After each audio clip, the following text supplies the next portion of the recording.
Hello everyone, welcome back to our channel. In this tutorial, we are going to talk about how to redirect subdomain in Godaddy account. It's a very easy tutorial, so let's get started. First of all, you need to log into your Godaddy account and you might end up over here. On the left side of the menu, click on domain, and here you can see I have only one domain. You can just go click on manage DNS, and if you don't see this option, just click on domain settings, click on DNS and click on your domain. After that, you will end up at your DNS records, but you need to click on forwarding, and here you will see subdomain.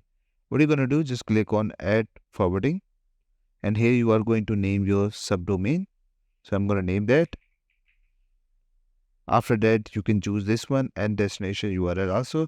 So I'm going to use here as well. You can go with the forward type and the temporary type and forward with masking. So it's all on you, whatever you want the type for your domain. I'm going for this tutorial temporary and click on save. Once you do that, you will see your domain over here, and that's it. After that, you just need to open that domain on your new link and you have redirected your subdomain in Godaddy account. So I hope you like this video. Please subscribe. Bye bye and take care.